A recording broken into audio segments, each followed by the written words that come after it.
Muito bem, iniciando aqui o nosso estudo de hoje, o Livro dos Espíritos, das Leis Morais, capítulo 8, Lei do Progresso. Nós estamos no item Influência do Espiritismo no Progresso, a partir da questão 799.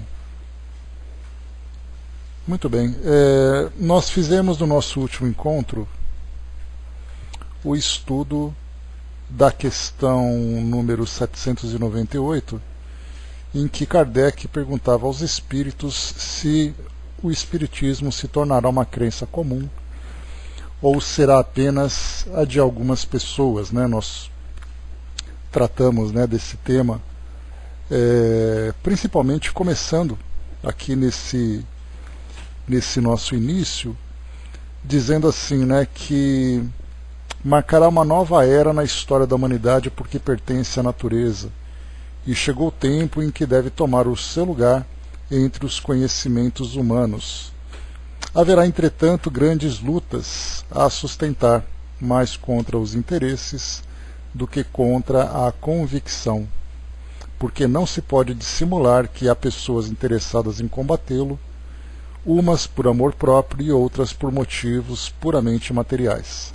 Mas os seus contraditores, ficando cada vez mais isolados, serão afinal forçados a pensar como todos os outros, sob pena de se tornarem ridículos. Então, nós conversamos, né, sobre todas essas modificações que vêm acontecendo no nosso mundo. Falamos aqui sobre a ideia que a doutrina espírita traz para nós, sobre a realidade do mundo espiritual e a influência que essas ideias exercem aqui sobre o mundo que nós vivemos, né? Portanto, nós vamos mudando as nossas condutas, nós vamos mudando as nossas leis, nós vamos mudando, né, as nossas ideias a respeito do próprio mundo espiritual. Aqui na questão 799, para a gente poder dar continuidade aqui no nosso tema, Kardec pergunta novamente de que maneira o Espiritismo pode contribuir para o progresso. E eu tenho comentado, né, com vocês já há bastante tempo sobre essa questão 799, falando sobre a doutrina nos tempos de hoje, nos tempos atuais, porque, de um modo geral, o Espiritismo ele acaba sendo visto como sendo mais uma crença, né, como sendo uma religião que disputa espaço com as demais, querendo ali angariar novos adeptos, querendo ter ali o seu campo de domínio, né? E como Kardec coloca para nós, que a doutrina espírita não é uma religião concorrente, mas ela é uma filosofia complementar. E dentro desse complemento ela vai reformando essas ideias espiritualistas, trazendo para nós método de análise, método de estudo, uma nova forma de compreender, até mesmo fazer uma releitura dos próprios dogmas, o que já seria, né, uma grande transformação nessas escolas tradicionais. Então, como nós temos visto, o que a doutrina espírita traz para nós, quando ela fala, por exemplo, sobre a continuidade da vida no mundo espiritual, e também, né, aprofundando um pouco mais, traz os depoimentos dos espíritos a partir da mediunidade, cada um contando a sua história. Então, espíritos que tiveram vidas felizes aqui no mundo físico, vidas equilibradas, vidas com valores, né, elevados, chegam no plano espiritual desfrutando as consequências desse modo de viver. E, por outro lado, nós temos aqueles espíritos viciosos, tendenciosos, que cometeram muitos equívocos, chegam no plano espiritual e acabam depois contando ali todos os seus dramas. Nós temos percebido que aqui, principalmente, né, na sociedade ocidental, mais especificamente aqui no Brasil, esse é um tema cada vez mais falado. Nós vemos não apenas as pessoas falando sobre a continuidade da vida, trazendo para nós a ideia da reencarnação, mas também os meios de comunicação produzindo cada vez mais material abordando, ainda que seja de uma forma fictícia, abordando essa nova realidade. E essa influência, da mesma forma que nós temos uma influência negativa, como por exemplo, né, em épocas de campanhas políticas, em época de eleições e tudo mais, nós temos os jornais que fazem, de certa forma, a cabeça das pessoas. Nós temos jornais que são favoráveis a determinadas ideologias, outros são contrárias e apoiando outras. Então, quanto mais nós assistimos a essas reportagens, mais tendenciosos nós também ficamos. Então, se nós temos aqui um jornal que é contra o governo e começa a mostrar sempre ideias negativas, então, subliminarmente, nós vamos assumindo também essa mesma ideia. Tamanha, né, a influência que nós temos desses meios de comunicação. Então, essas informações podem vir para nós, por exemplo, num programa, numa dramaturgia, no caso da televisão, no caso de uma novela, no caso de um filme. Né? Nós podemos ver isso num documentário, nós podemos ver isso num jornal diário, num jornal, né, que tem ali determinada temática, né? Então as pessoas pensam, esse mundo está muito violento, isso porque ela assiste aqueles programas que mostram violências urbanas, que mostram ali mortes, prisões e tudo mais. Então ela só vê aquilo, acaba acreditando que aquilo é uma realidade. Então essas influências que nós recebemos, esse trabalho meio psicológico, né, que esses veículos de comunicação acabam realizando, de certa forma a doutrina espírita também entra nesse meio. Porque conforme as pessoas vão assistindo a esses programas e vão, de certa forma, também se encantando pelas histórias que envolvem esses princípios, né, da mesma forma que nós vemos nos livros que nós lemos, né, nos romances, são histórias interessantes, são histórias dramáticas, são finais felizes, mas sempre semeando esses princípios fundamentais da doutrina espírita. E aí, então, inconscientemente, as pessoas começam a olhar para a vida, olhar para o mundo que elas vivem a partir dessa perspectiva, mesmo que ela não tenha uma opinião completa formada, mesmo que ela não tenha um estudo formado, mas essa ideia já se encontra presente. Tanto é assim que é comum as pessoas pensarem, né, esse problema que eu estou vivendo só pode ser coisa de outra vida. Viver com essa pessoa só pode ser um karma. Então essas expressões, na verdade, elas acabam representando aquelas sementes que foram plantadas, seja por uma busca que ela fez, seja de uma forma indireta, a partir dessas influências. Então o nosso mundo hoje começa a apresentar também essa visão diferenciada. Ainda sem dúvida, né, há muita coisa a se fazer para transformar as nossas instituições, né? Pois mas a ideia, Dudu, muito mais, não é apenas uma questão de fraqueza, né, de nós culparmos o passado. Mas por que culpar o passado? É porque a ideia desse passado vivo já é uma realidade para nós. Então eu sempre vou jogar no passado porque aquilo é mais cômodo. Eu não poderia culpar ninguém se eu não conheço, se eu não entendo quem pode ter essa culpa. Se eu lembro que o passado existe, então eu vou culpá-lo. Mas o importante é, o passado existe.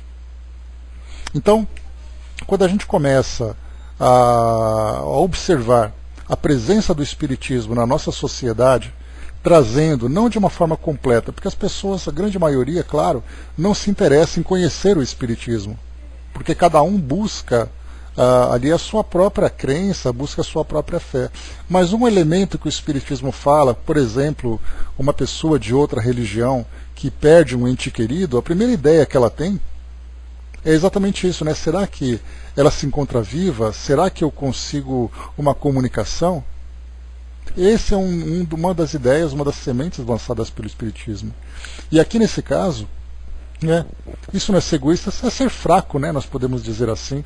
É uma fraqueza que nós temos, né, de assumir as responsabilidades. E, portanto, a gente vai atribuindo isso, né, ao passado, vai atribuindo aos outros, né, o que é muito natural.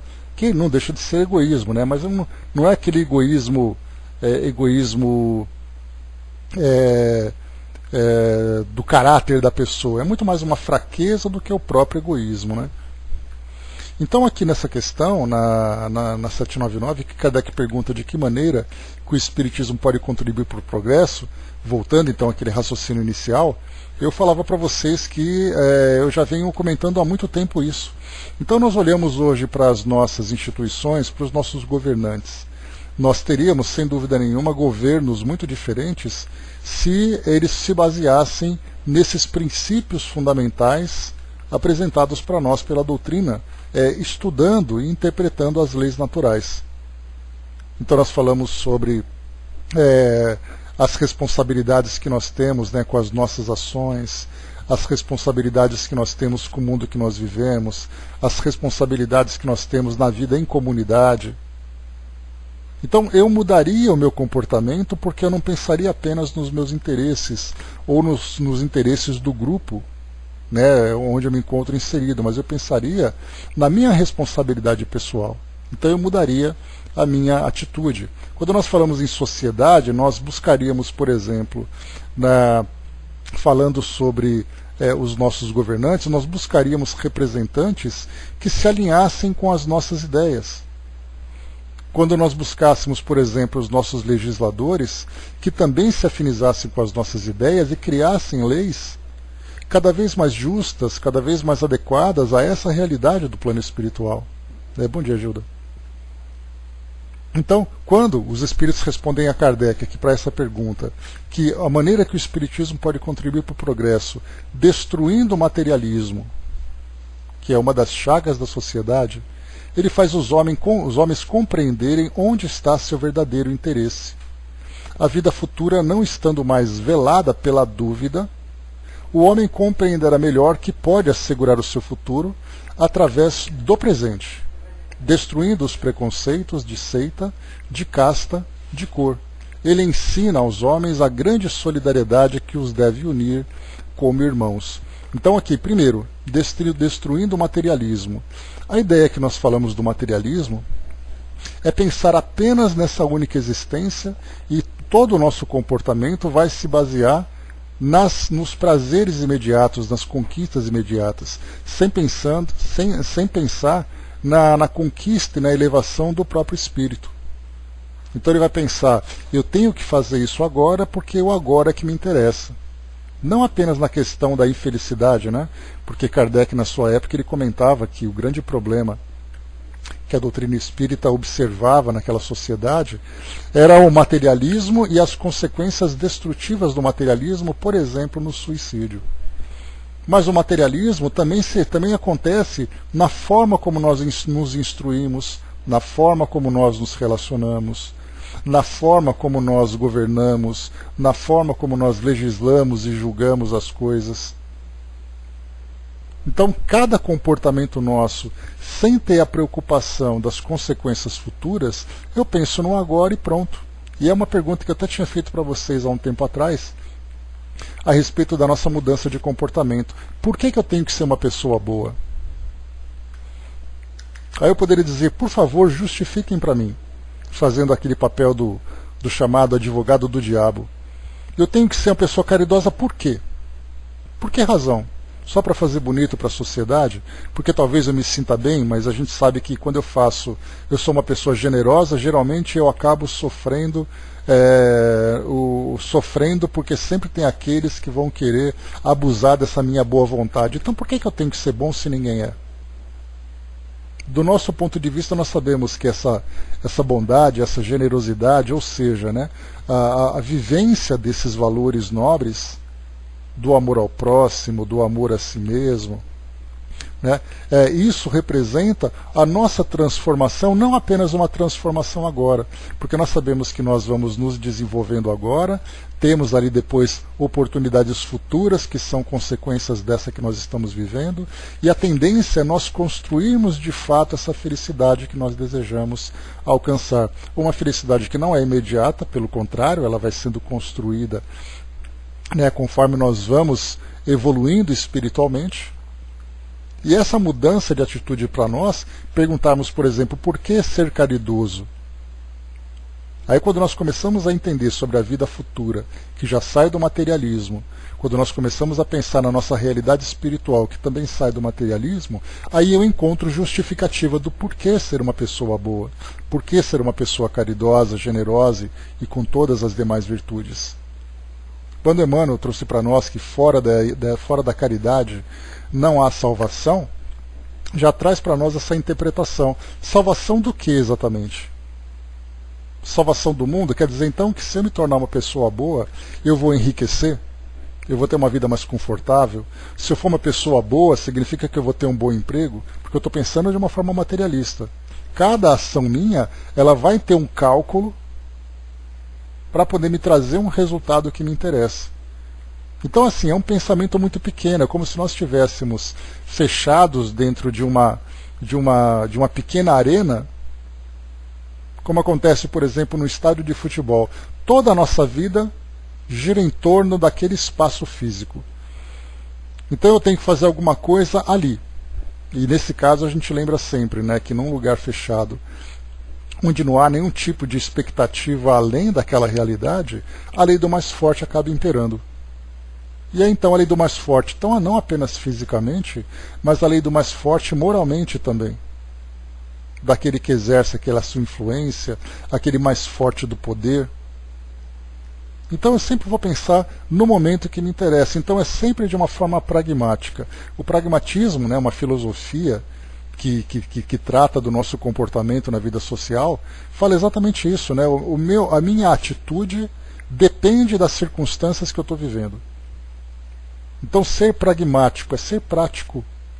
Então eu quero alguma coisa, por exemplo, eu quero um emprego, eu preciso daquela vaga e eu vou fazer o quê? Eu vou disputar com os demais candidatos e eu vou ser pragmático.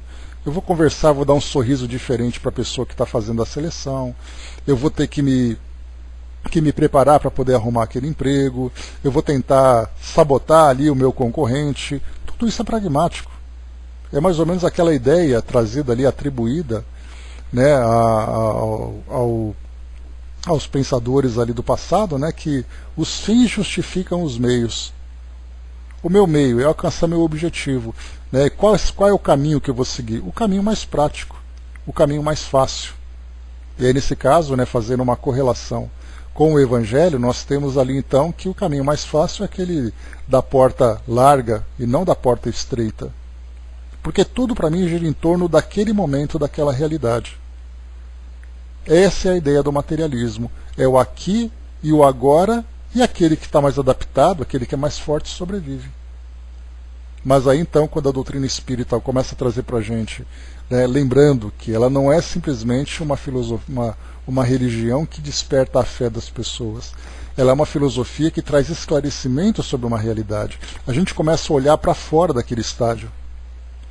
Eu lembro que naquele momento eu vou vivendo a minha vida já com a expectativa das consequências futuras. E nós falamos de uma consequência futura que vai muito além da nossa percepção do hoje que nós estamos vivendo. Mais uma vez aqui falando para nós. A vida futura não estando mais velada pela dúvida. Porque até então a vida futura é objeto de fé.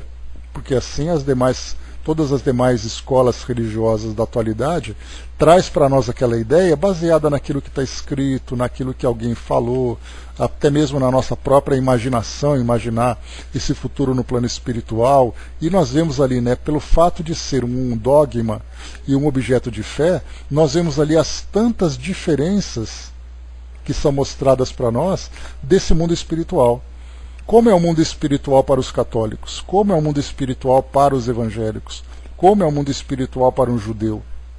E para um muçulmano? E para um hindu? Se nós tivéssemos oportunidade de conversar com estudiosos dessas religiões, nós entenderíamos, né, como a visão de cada um deles mostra essa nova realidade do mundo espiritual. Mas baseado em que exatamente? Baseado na fé. Eu tive a oportunidade, já comentei com vocês outras vezes, nós tivemos há alguns anos aqui em São Paulo o primeiro Congresso Internacional Ecumênico. O nome é pomposo, mas foi uma coisa bem pequena, uma coisa bem singela, né? Então, para um currículo vai muito bem, né? Mas a realidade era bem pequena. E aí, então, naquele Congresso Internacional Ecumênico, o tema era morte. E aí, então, vamos participar para ver exatamente o que acontece nesse congresso.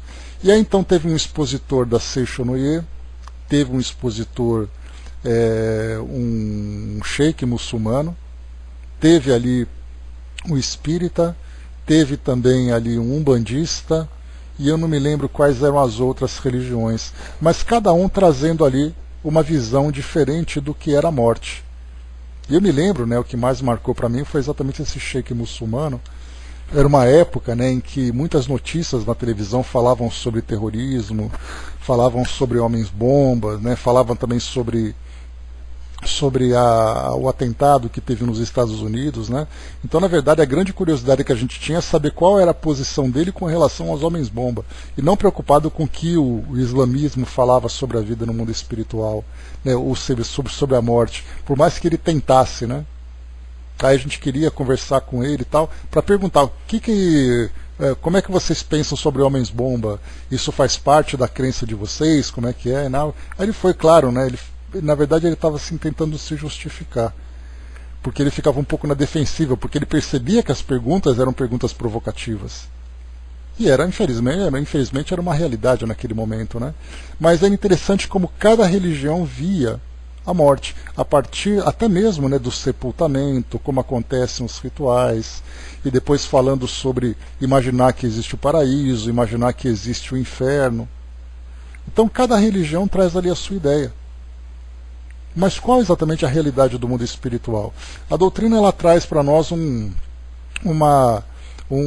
princípio fundamental, né? Para saber o que existe no mundo espiritual, é necessário perguntar quem vive no mundo espiritual.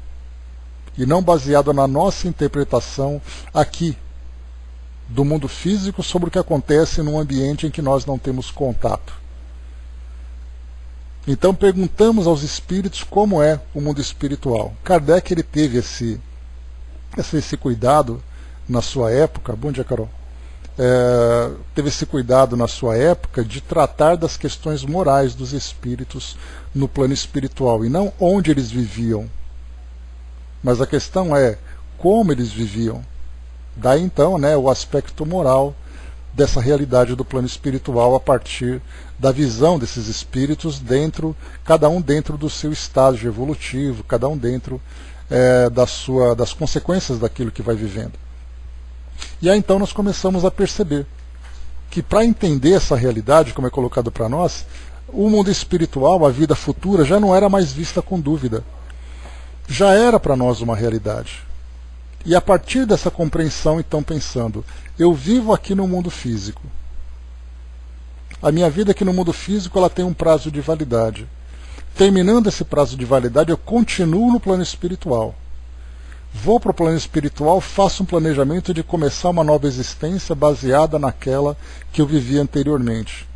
Ou naquelas em que eu vivia anteriormente, né? Porque nós lembramos que as consequências sobre a nossa vida atual não são consequências imediatas, mas são consequências que nós até podemos dizer que são, de certa forma, acumulativas.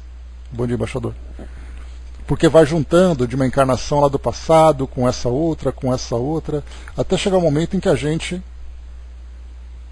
chega aqui no nosso presente com todas as experiências, com todas as características daquilo que nós vivemos anteriormente.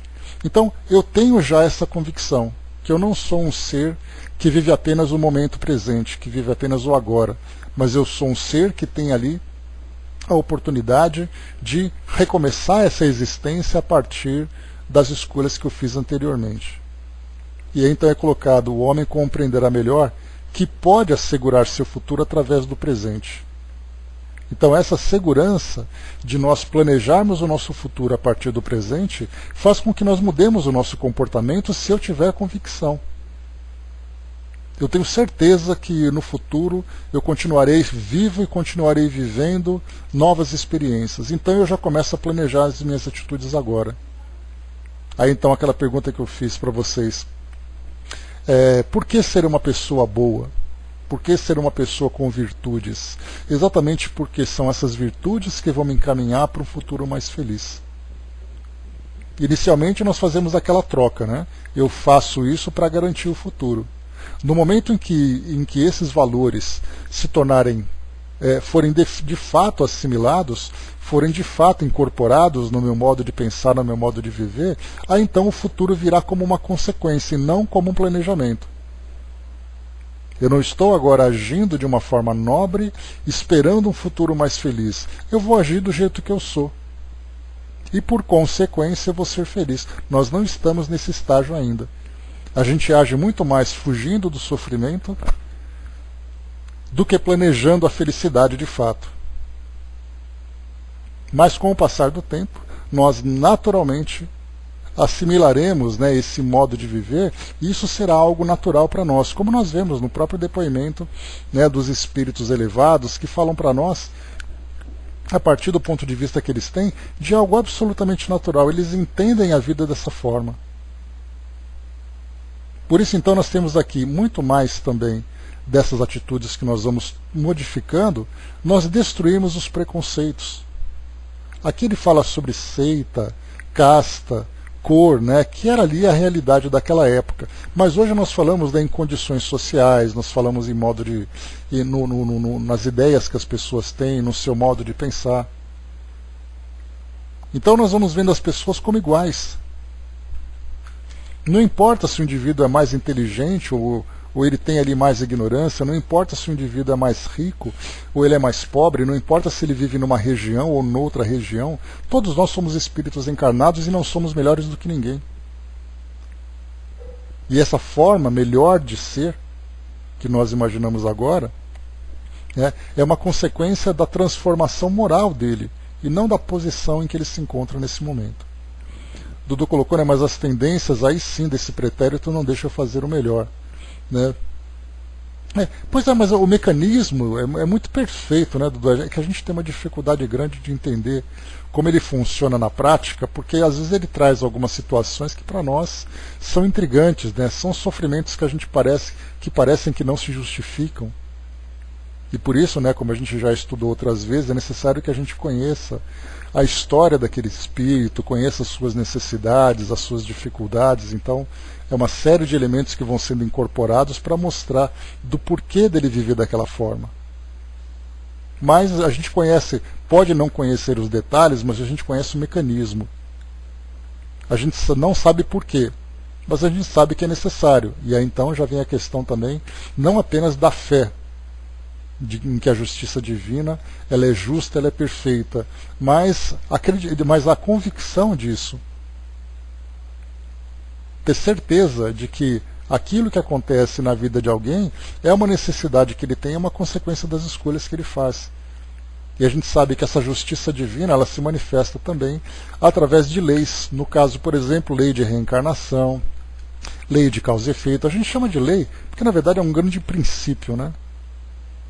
Não é uma lei como nós conhecemos da nossa legislação, mas é um mecanismo da justiça divina que naturalmente nos conduz a essa transformação. A gente passa a sentir essas tendências através desses estudos que temos, né? Pois é, então assim, quanto mais nós estudamos, mais fortalecidos em nossas convicções nós somos. E cada um vai, claro, né? Porque hoje nós estudamos os temas da doutrina espírita. Nós temos pessoas que estudam o Alcorão, nós temos pessoas que estudam a Bíblia. Então cada um vai se fortalecendo nessas convicções.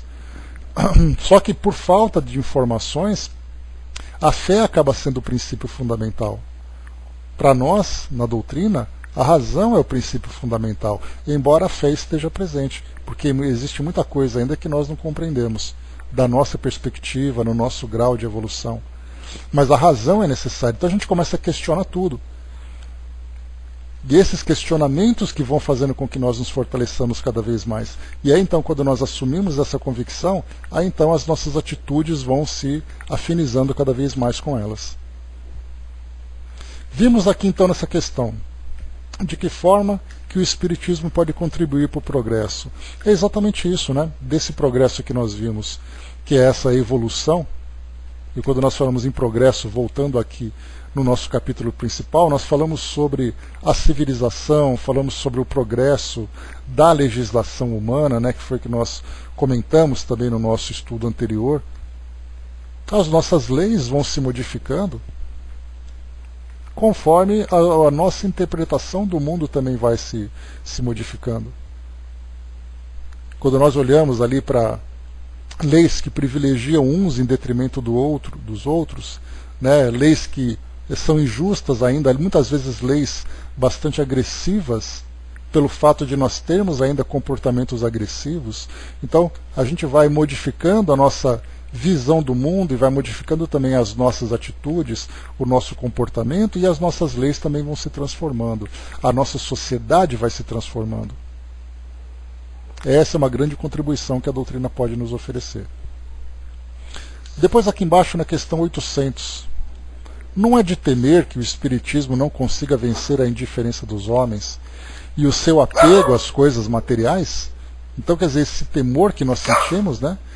Essa preocupação será que o Espiritismo consegue de fato modificar alguma coisa no nosso mundo? E se ele não conseguir? Eis aí a grande dúvida, né? Porque, conforme Kardec pergunta, né? Vencer a indiferença dos homens e seu apego às coisas materiais. A indiferença com relação a essas novas informações que vão chegando para nós do plano espiritual, vai falando para nós também sobre os interesses imediatos que o mundo vai proporcionando para nós. Então, assim, vamos dizer, o estímulo do mundo hoje é muito mais interessante do que as ideias sobre o plano espiritual. Porque o plano espiritual, quando nós falamos sobre o futuro, ele é um futuro que depende muito de sacrifícios, principalmente sacrifícios no campo moral. Eu preciso sacrificar os meus interesses, preciso sacrificar aquilo que me proporciona prazer, sacrificar aquilo que satisfaz as minhas ambições, ao meu egoísmo. Eu tenho que abrir mão de tudo isso pensando naquele futuro que talvez venha, que eu acho que vem porque a minha fé diz que ele vem, mas eu estou abrindo mão de alguma coisa que para mim poderia ser importante agora. Aí aqui então, nessa pergunta que ele faz, sobre essa indiferença dos homens, esse apego às coisas materiais, a gente vê então que o nosso mundo ele é um grande parque de diversões.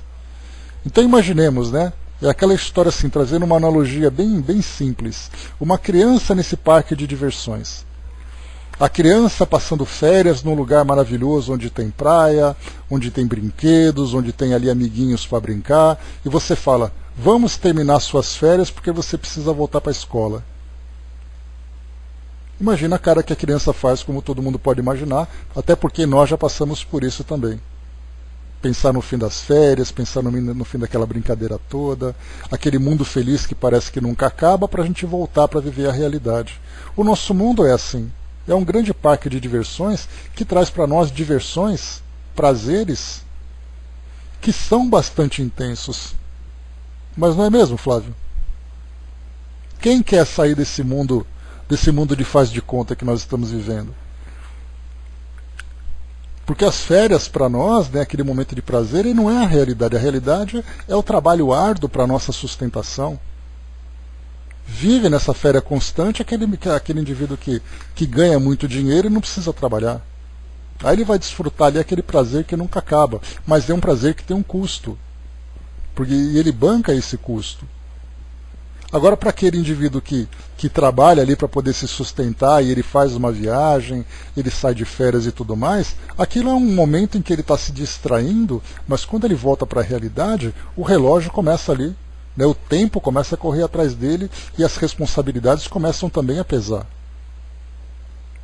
E nós assim, o nosso mundo é aqui hoje.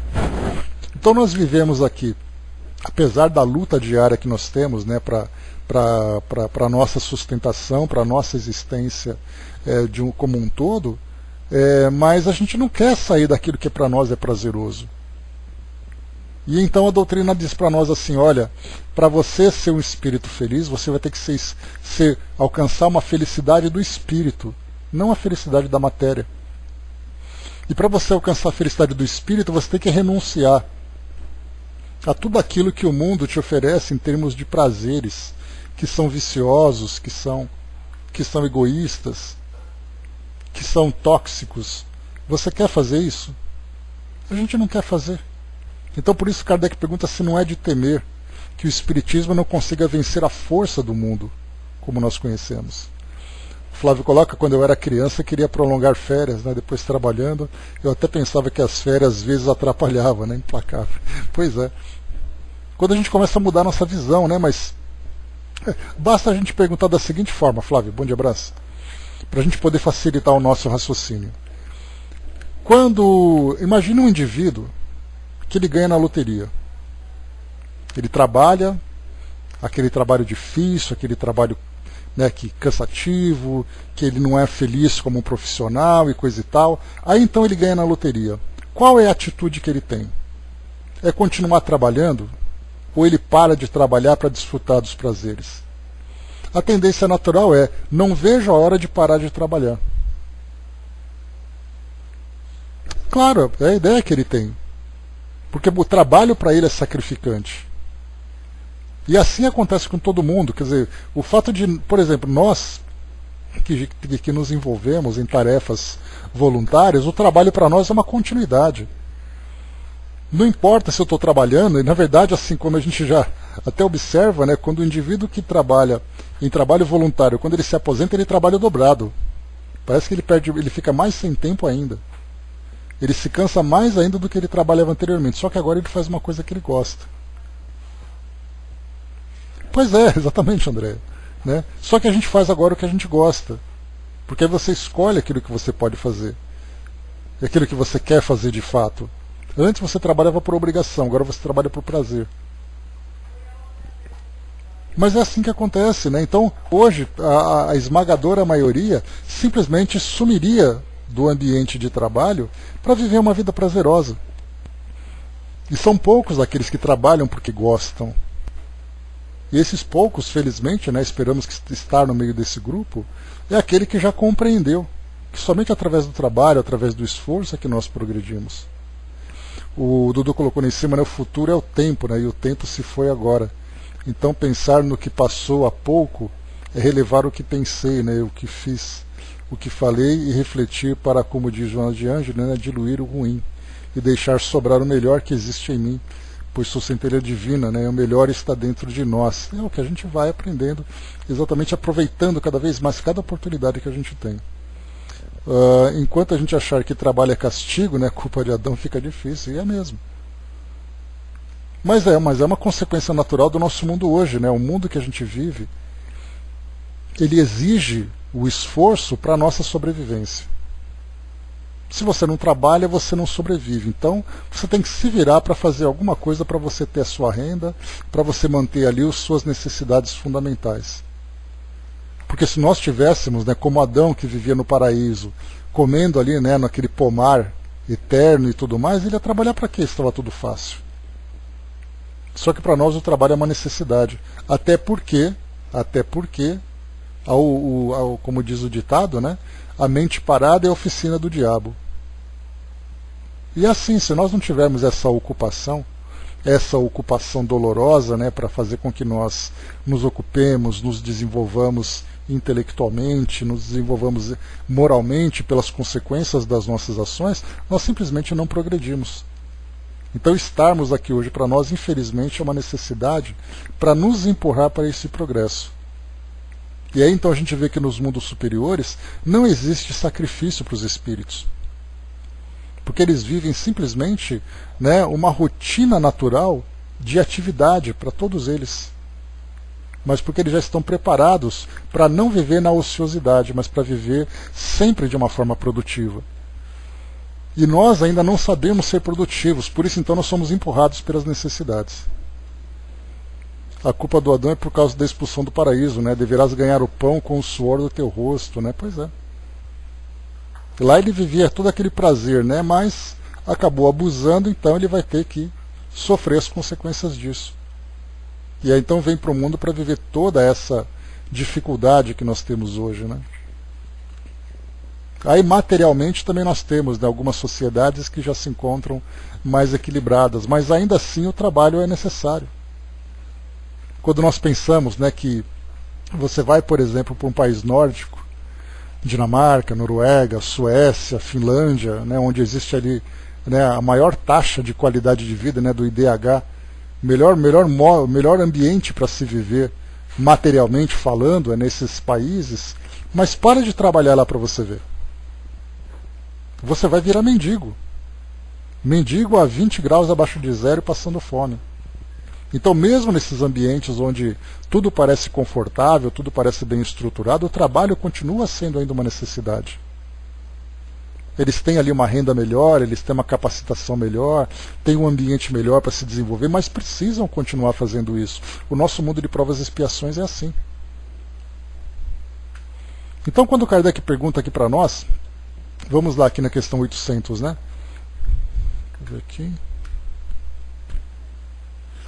Rapidamente, antes de continuar, deixa eu ver aqui. O Flávio colocou, né, uma comparação que via Adão era um homem comum, Eva era médium, né, a serpente era o espírito a influenciar. É uma relação interessante, né, uma ligação, cada personagem assumindo ali um papel nessa nossa relação. Então aqui na questão 800, não é de temer que o espiritismo não consiga vencer a indiferença dos homens e o seu apego às coisas materiais?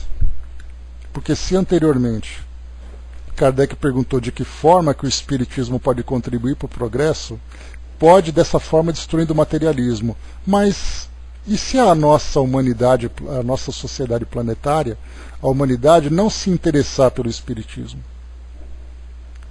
A resposta dos espíritos. Então não é de temer?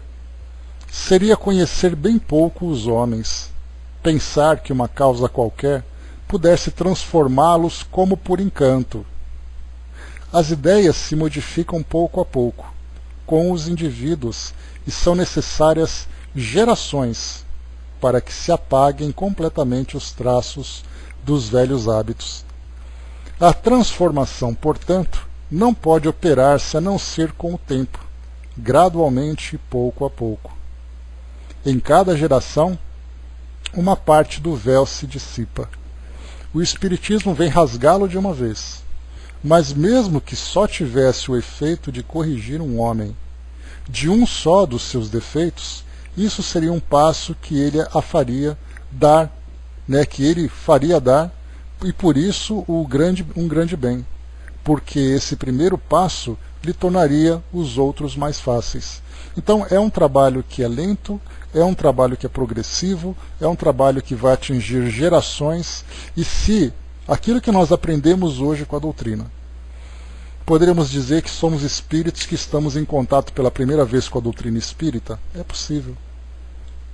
Talvez nós tenhamos alguma tendência, alguma ideia, ou tenhamos tido alguma ideia no passado a respeito desses princípios da doutrina espírita, mas pelo tempo que a doutrina tem, 162 anos, desde o seu lançamento, então nós estamos aqui talvez na nossa segunda encarnação depois do lançamento da doutrina, talvez para nós, muitos de nós estamos em contato com ela pela primeira vez. E esse contato da transformação que ela proporcionou em nós, que ela proporcionou para nós, uma transformação do nosso modo de ver o mundo, controlando um pouco mais os nossos impulsos, modificando as nossas tendências, dando impulso para que a gente tenha um comportamento mais proveitoso. Quer dizer, se nós tivermos sido influenciados pela doutrina, já é um grande benefício, porque é através da minha mudança que eu vou mudar o meu ambiente, que por consequência vou acabar depois mudando o mundo. Mas cada um fazendo a sua parte dentro do seu próprio tempo. Nós estamos vivendo hoje, quando a doutrina foi lançada por Kardec, era ali um alcance muito pequeno. Primeiro que era uma sociedade planetária muito pequena, né? Estima-se que no século XIX tinha 1 bilhão de pessoas no nosso planeta. Hoje nós temos quase 8. E naquela época, apenas alguns grupos na França, em alguns países ali, que tinha contato com a doutrina. Hoje não. Hoje nós temos ali 7 bilhões de pessoas, meio de comunicação, os meios de comunicação estão difundindo a doutrina para tudo quanto é lado. O Brasil conhece, todo mundo conhece a doutrina espírita. Você pode gostar ou você pode não gostar, mas você conhece. E esses princípios da doutrina, mesmo que você não tenha contato com ela, são princípios que as pessoas acolhem, principalmente quando eles estão sofrendo. Então, aos poucos ela vai se disseminando, aos poucos ela vai ali levando para as pessoas uma esperança maior a respeito de um futuro diferente, de um futuro mais feliz. Então os espíritos dizem para nós isso, e nesse caso, né, é aquela muito mais pela esperança do que pela convicção. Porque a gente não consegue acompanhar aquilo que vem do futuro, aquilo que o futuro vai trazer. A gente sabe da nossa realidade hoje. Então nós sabemos que os homens se modificam pouco a pouco, que eles são resistentes. Nós sabemos, né, que as transformações vêm de geração em geração. Então nós olhamos para o passado e analisamos como era o mundo anteriormente, como é o mundo agora. Mas quando a gente começa a procurar, né, a doutrina, o que a doutrina no passado apresentava, o que ela apresenta hoje, a gente não consegue ver de fato essa transformação. Mas a gente sabe que muito mais do que apenas a doutrina espírita fazendo transformação, a gente vê muito pouco, porque a gente não conhece a história da doutrina em outros países. Mas a gente sabe que o mundo espiritual está sempre atuando, influenciando as pessoas, sempre trazendo ali novas ideias. Essas grandes conquistas que o mundo tem certamente partiram da inspiração do plano espiritual. Naquele mundo conflituoso que nós tínhamos no passado, hoje nós temos uma instituição de alcance mundial, como é o caso da ONU e todos os seus departamentos, que vão ali tentando melhorar o nosso mundo. Nós temos a ciência que vai progredindo. Certamente nós vemos ali a presença do mundo espiritual nisso tudo. Então, mesmo que não seja de uma forma direta, de alguém dizer assim, olha, eu criei essa instituição, ou nós criamos essa instituição porque nós somos espíritas.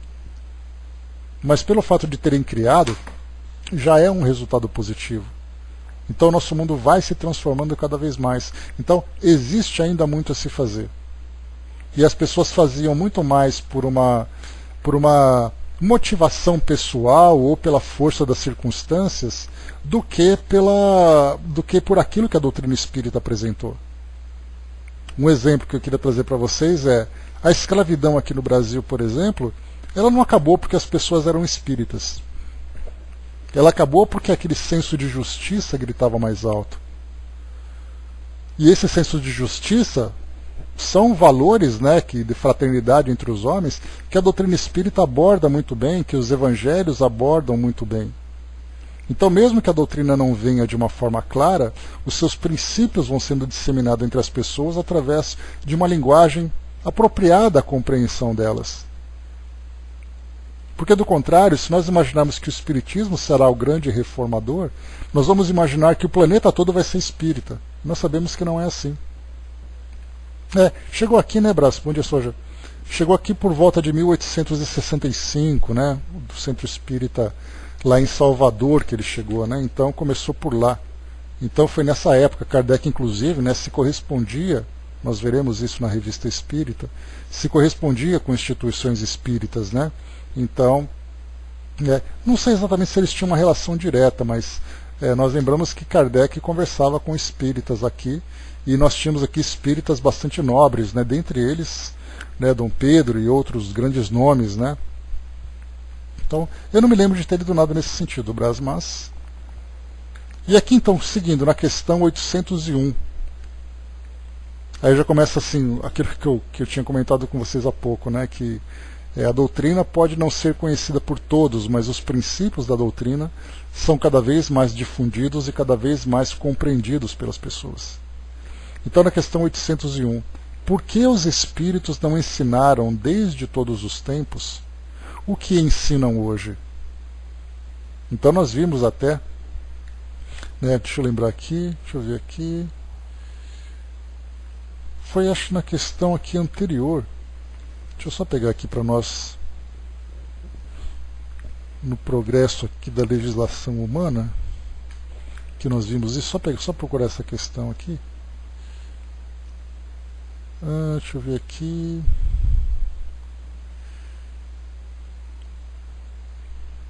Aqui eu não me lembro onde que nós lemos exatamente sobre isso. Mas aqui na questão 801, Kardec pergunta, então, por que os espíritos não ensinaram desde todos os tempos o que ensinam hoje? Né? Ou seja, por que a doutrina não surgiu antes? Por que o contato com o mundo espiritual não se revelou de uma forma clara e ostensiva como nós vivemos, né, no presente? Né? E quando Kardec pergunta por que os espíritos não ensinaram desde todos os tempos o que ensinam hoje, ele fala hoje da sua época, em que os espíritos vieram trazendo ali tantas e tantas comunicações a tantos grupos espalhados pelo mundo afora. E aí então a resposta dos espíritos: não ensinais às crianças o que ensinais aos adultos, e não dais ao recém-nascido um alimento que ele não possa digerir. Cada coisa tem o seu tempo. eles ensinaram muitas coisas que os homens não compreenderam ou desfiguraram, mas que atualmente podem compreender.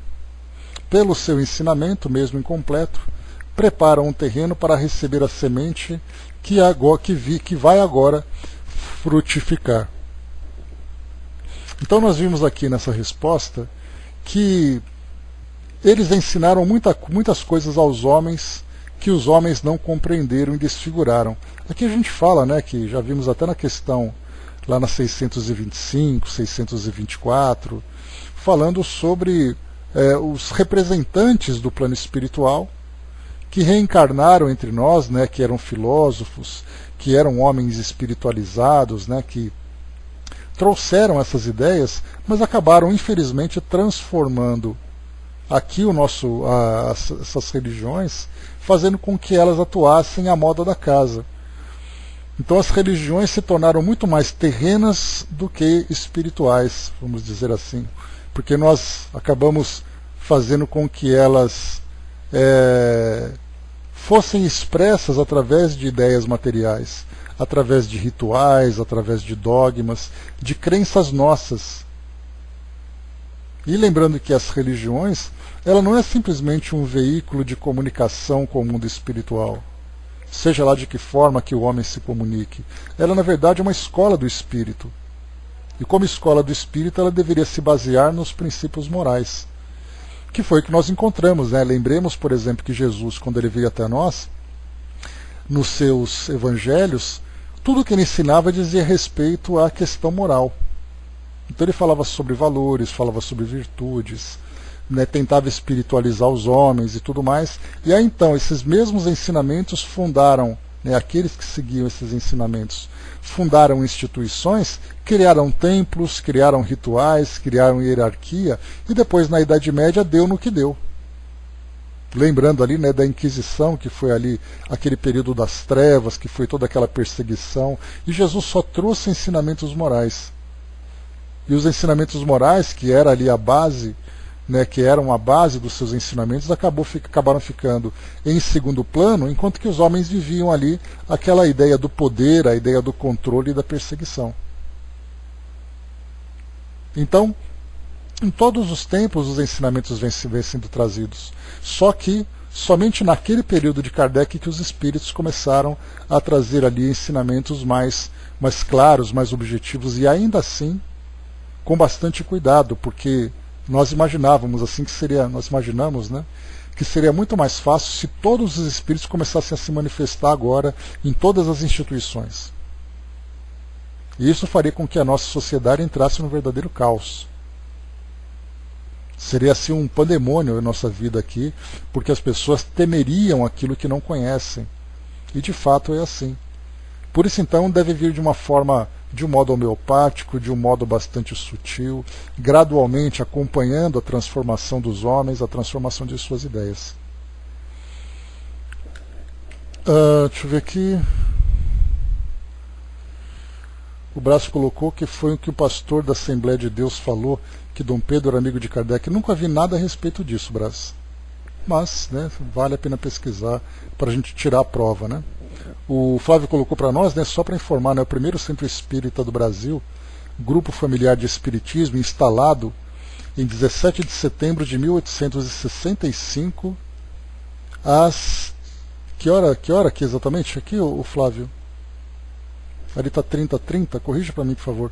Por Luiz Olímpio Tales de Menezes, na cidade de Salvador, na Bahia.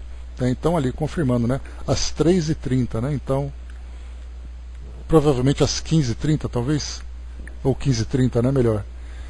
Então, naquele período, né? Então, e era, claro, né, um grupo bastante intelectualizado naquele período. Não era assim a doutrina espírita sendo propagada hoje com a facilidade que tem, atingindo pessoas comuns que frequentam centros espíritas, que participam de cursos, que participam de palestras, né? Ali era um círculo muito fechado, formado por intelectuais, como acontecia na própria sociedade, né? Lembrando que naquela época eles tinham muito orgulho de dizer não apenas o nome da pessoa, mas qual era a ocupação que ela tinha também. para mostrar que eram pessoas intelectualizadas e tal, que seguia a doutrina espírita, que não era simplesmente um passatempo ou uma crença ridícula, mas eram pessoas de relevância na sociedade que também abraçavam a doutrina espírita. Tanto que nós vimos isso no próprio filme de Kardec, né? Tem uma passagem ali em que eles falam títulos. Então nós temos ali também, né, falavam que fulano de tal é juiz de direito, fulano de tal é contador, fulano de tal é representante não sei da onde. Né? A Gerino colocou na 625 ali, né, qual é o exemplo mais perfeito que Deus ofereceu ao homem para servir-lhe de guia e modelo, né? Vê de Jesus a resposta. Né? Então, nesse capítulo, vai falando para nós que são muitos os emissários do plano espiritual que vieram trazer para nós esses ensinamentos. Só que, claro, né, ensinamentos que vieram imantados, né, com as características de cada grupo. Então, falava o ensinamento do mundo espiritual ao muçulmano, falava sobre isso ao judeu, ao católico, ao evangélico, todas as demais religiões, então numa linguagem muito própria, para que fosse assimilada. Então, se por acaso nós falássemos que você vai ser feliz porque o Espírito Santo te trouxe uma mensagem, então fica muito mais fácil do que você dizer que o Espírito veio trazer essa mensagem, porque esse Espírito não vai ser ouvido, ele vai sofrer uma resistência. Então, como é colocado para nós aqui, né, tudo vem de uma forma muito gradual. Tudo vem ali seguindo, né, o desenvolvimento do nosso mundo e não simplesmente sendo jogado aqui para nós, porque do contrário seria ali um grande desperdício. A doutrina espírita era uma filosofia muito complexa, uma filosofia muito profunda. E para que ela seja bem absorvida, ela tem que ser trazida de uma forma cuidadosa, de uma forma bastante sutil, bastante gradual. Nós vimos isso, cheguei a comentar com vocês, no livro Recordações da Mediunidade, psicografado pela dona Ivone. Nós temos ali uma passagem em que o Dr. Bezerra de Menezes comenta que a doutrina espírita ela precisou passar por uma reformulação.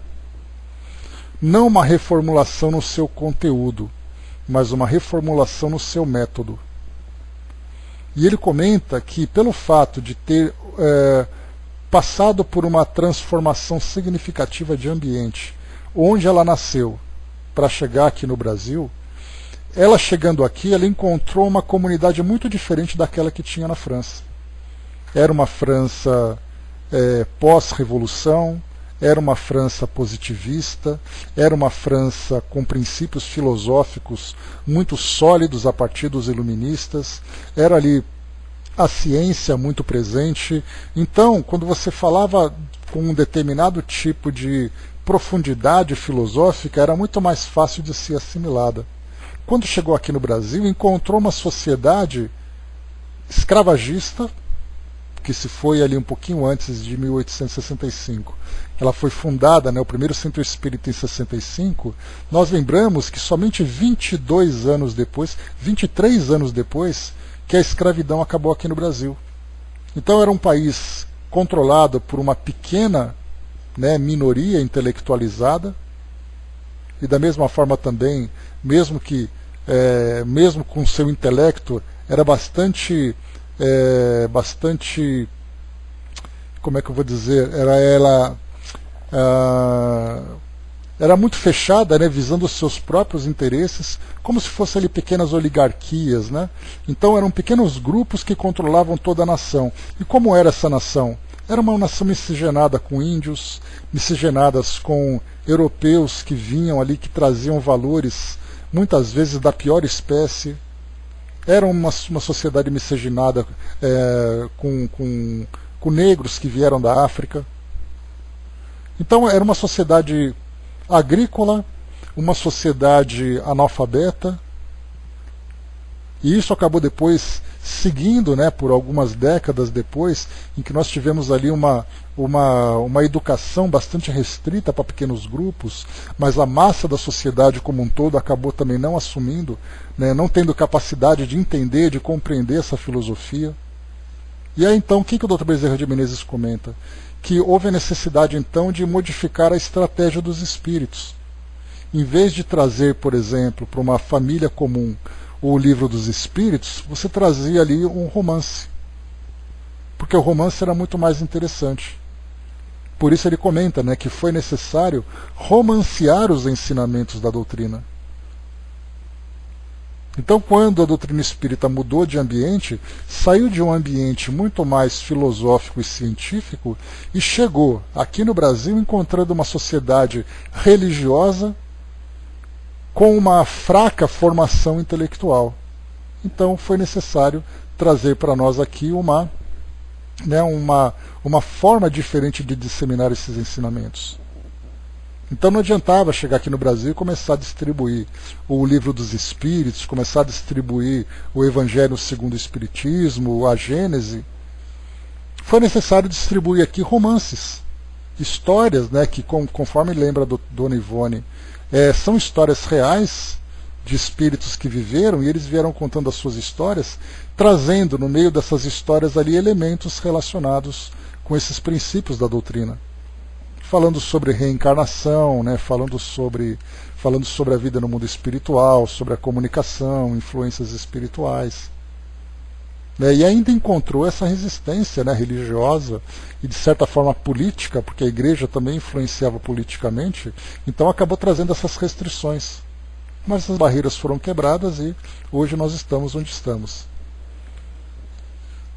O Brás lembrou ali, esse Centro Espírita Cristo Redentor no Rio foi atacado várias vezes, né?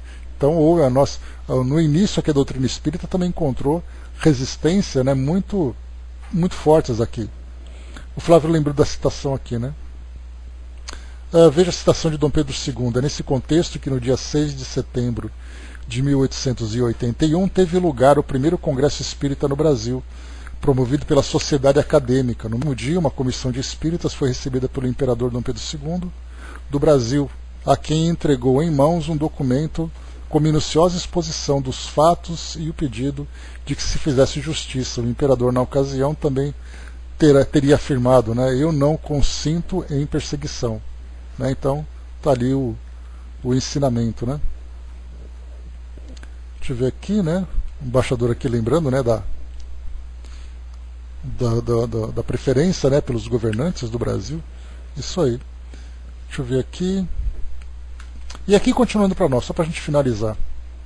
Questão 802. Desde que o Espiritismo deve marcar o progresso da humanidade, por que os espíritos não apressam esse progresso através de manifestações tão gerais e patentes que pudessem levar à convicção aos mais incrédulos?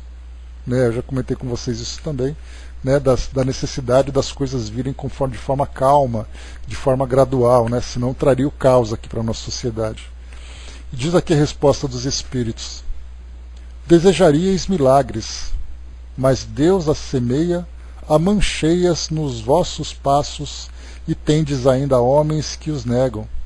O Cristo, ele próprio, convenceu os seus contemporâneos com os prodígios que realizou?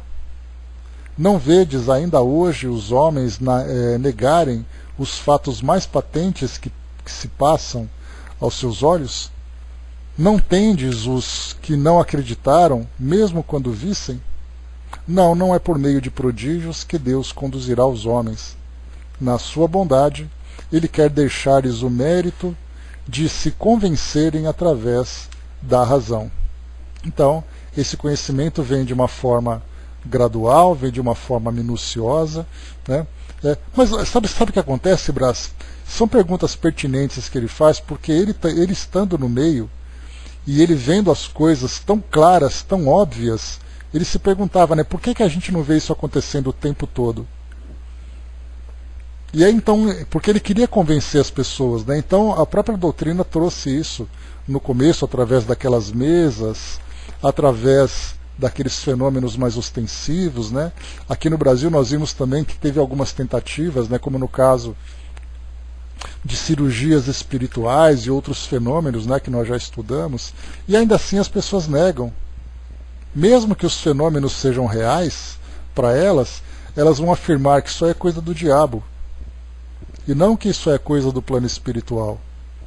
Porque vai contra, né, e a gente lembra que contra um dogma que se encontra bem instalado, é difícil você querer modificar, porque por mais claras que sejam essas afirmações, você vai encontrar uma outra resposta para justificar aquela causa, desde que você se sinta confortável dentro de suas crenças.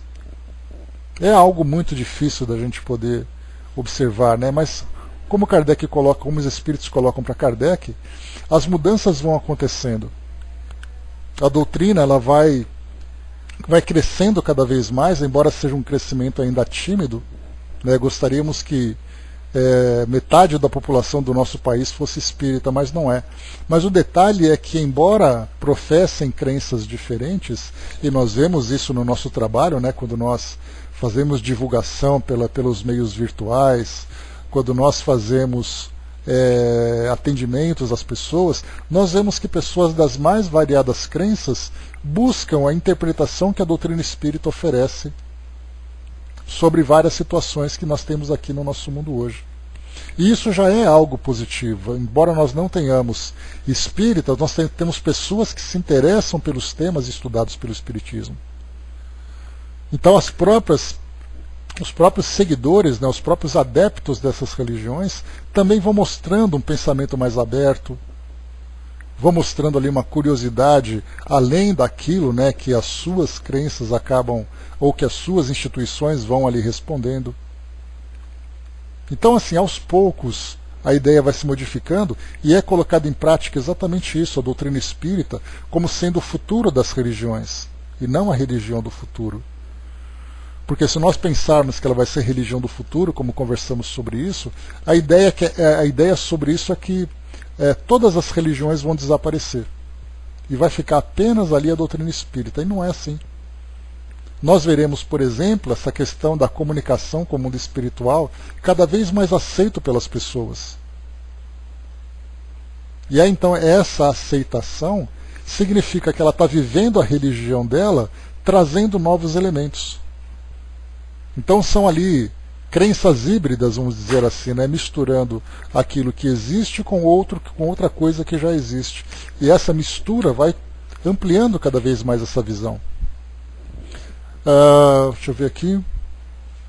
O Dudu colocou, né? Isso já está chegando em outras religiões, né? No caso de instituições propriamente dito, Dudu, eu acredito que ainda tem uma dificuldade muito grande. Porque a religião, ela tem por princípio, ela se sustenta por princípio em dogmas. Então, se no seu livro sagrado está dizendo que você não pode aceitar, ela não vai mudar. Porque uma religião que muda seu dogma, ela abala suas estruturas. Então isso não muda. Mas o detalhe é que nós percebemos que os religiosos estão mudando a sua visão.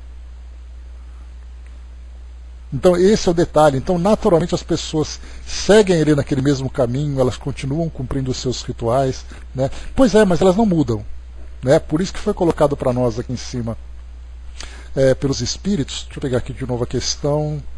A primeira questão desse capítulo, aqui na 798, coloca assim: haverá, entretanto, grandes lutas a sustentar, mais contra os interesses do que contra a convicção. Porque não se pode dissimular que há pessoas interessadas em combatê-la, umas por amor próprio e outras por motivos puramente materiais.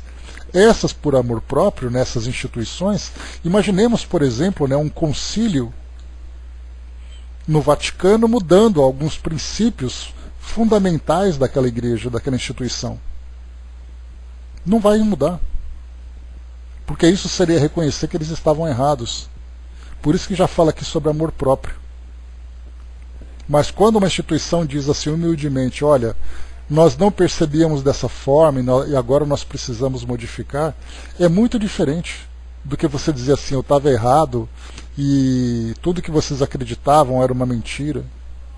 Então essa humildade ainda não se encontra presente, porque o orgulho é muito forte aqui entre nós.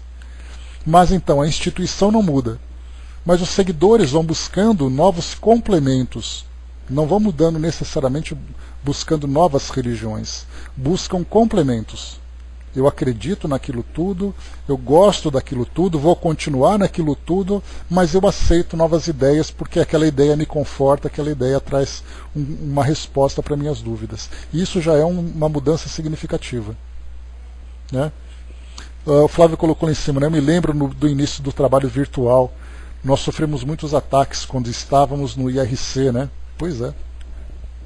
Então, assim, era uma resistência muito grande. E aqui no Pautalk também a gente pegou uma fase, Flávio, que, nossa, é impressionante.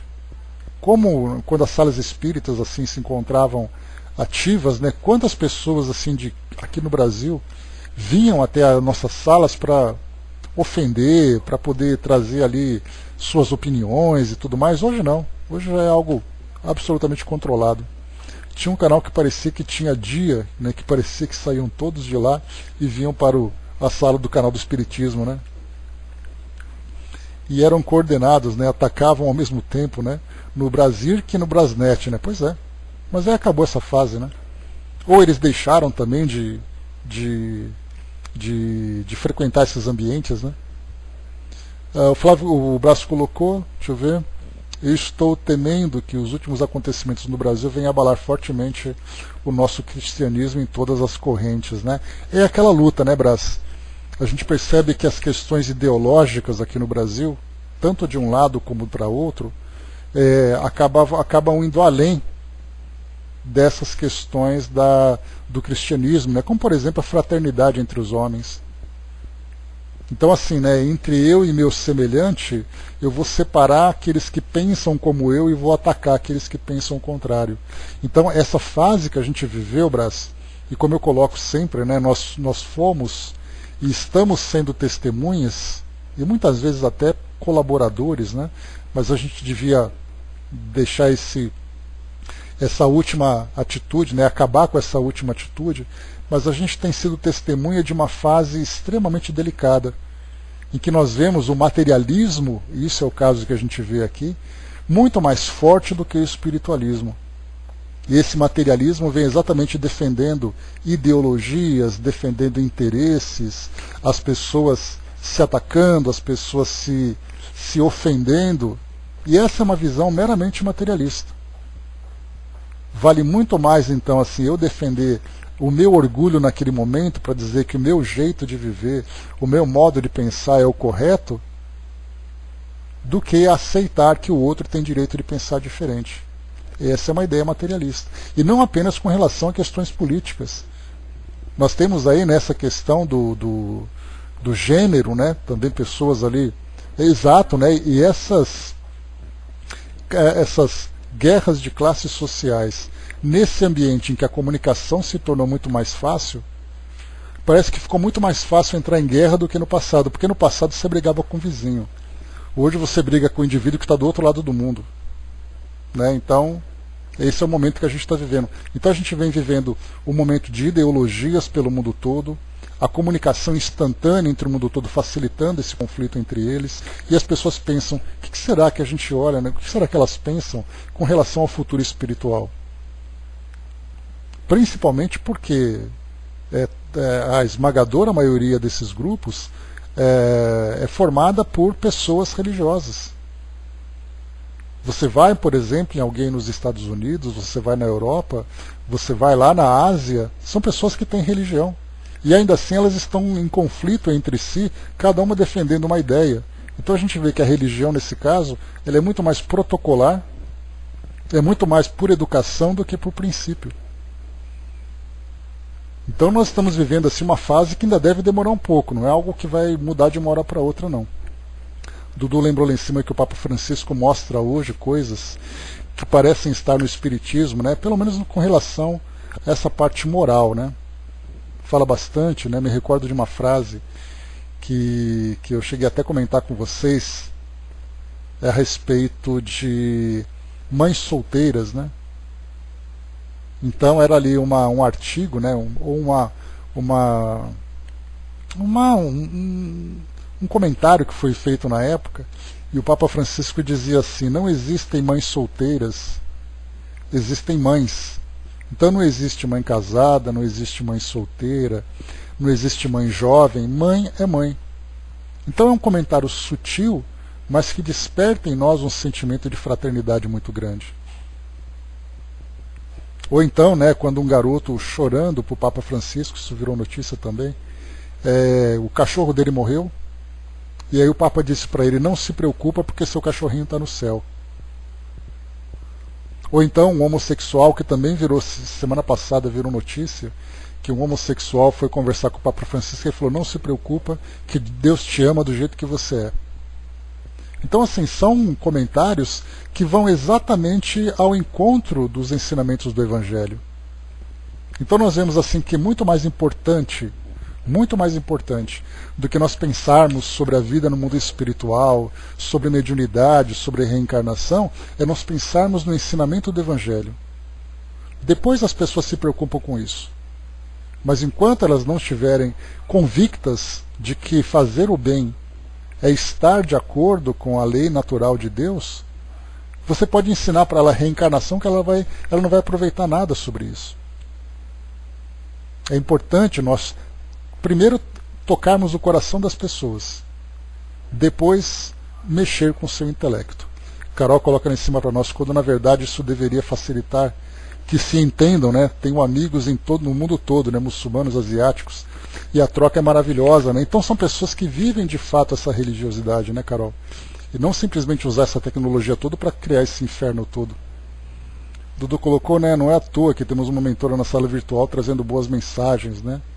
No IRC 2000, né? Pois lá no IRC na época era muito mais por intuição, né? Hoje é muito mais presente. Mas vamos lá. Fechando por aqui então, pessoal, o nosso estudo de hoje. A gente já está muito mais no bate-papo, né? Eu acho que eu cheguei um pouco agitado aqui, acabei não organizando bem as ideias, mas o que eu tinha para passar para vocês era exatamente isso, né? De que forma que a doutrina espírita pode colaborar conosco, né? Então, nós temos, né, primeiro o entendimento de que tudo vem de uma forma gradual. Vai com Deus, Marion, bom dia, até amanhã. Então vem tudo de uma forma muito gradual, que a gente tem que ter paciência, a gente não pode ficar ansioso, esperando que o mundo pense do modo como nós pensamos, como a gente pensa. É importante a gente observar também que muitas vezes a opinião do outro pode ser diferente com relação a princípios básicos sobre religião, sobre filosofia, mas as suas atitudes são atitudes nobres. Então, em vez de nós procurarmos, como eu sempre falo para vocês, o grande problema das religiões hoje é que elas se distanciam porque elas se preocupam muito mais com as diferenças do que com as semelhanças. Então eu penso assim, na minha religião eu aceito a comunicação, e o outro diz, na minha religião eu não aceito, então nós não podemos estar juntos. Quando eu poderia dizer assim, olha, na minha religião a gente fala do amor ao próximo, e ele fala, poxa, que coincidência, na minha também. Então, tanto na nossa religião, nas nossas religiões, como nas nossas ações, nós temos que pensar sobre aquilo que nos aproxima, e não aquilo que nos distancia. Quando nós pegamos dois partidos políticos, eu vou dizer assim, não, no meu partido eu penso nos trabalhadores, no meu partido eu vou pensar nos empresários, então a gente não serve junto. Em vez de dizer assim, olha, nós dois pensamos no bem de todos, o que a gente pode fazer junto? Então é sempre essa ideia, pensarmos naquilo que nos aproxima, naquilo que nos une, e isso para nós que somos espíritas é fundamental. Ao chegarmos perto de alguém que pensa de um modo diferente por ter uma religião, a primeira atitude que a gente tem que ter é, puxa vida, que legal que isso te faz bem. Eu sei que você não pensa como eu posso até acreditar intimamente que as minhas verdades são mais verdadeiras do que a verdade do outro, mas a gente tem que pensar no tipo de pessoa que ele se transformou, acreditando no que ele acredita. Então aproximar as pessoas, aproximar o mundo pelas semelhanças, não pelas diferenças, que é o mais importante. O Braço colocou, um paparazzi italiano flagrou o Papa ajudando uma pobre na madrugada e perguntou com a cara fechada, Papa, você é comunista? A resposta, não filho, ajudar os pobres é cristianismo, Pois é, tem dessas coisas. Então, meus amigos, fechando por aqui o nosso encontro de hoje, A ideia, né, então, para passar para vocês sobre essa questão da participação da doutrina, né, do benefício da doutrina, né, sobre a transformação que o nosso mundo pode ter, tudo depende também da interpretação que a gente faz daquilo que a doutrina oferece. Lembrando que se nós temos conflitos dentro da própria doutrina, é por uma falta de compreensão do seu objetivo e do seu conteúdo.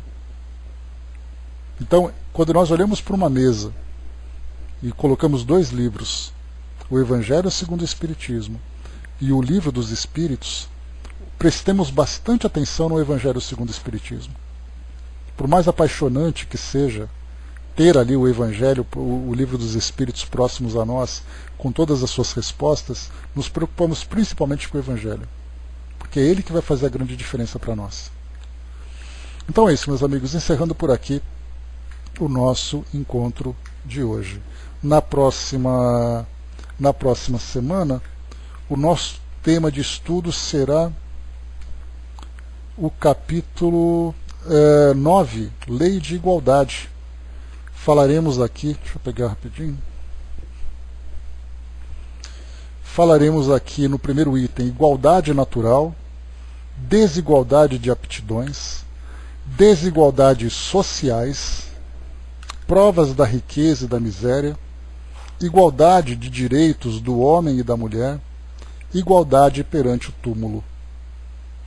Aqui a gente vê nesse item número 6, igualdade de direitos do homem e da mulher, já dá para ver claramente aqui que Kardec se preocupava muito com essa questão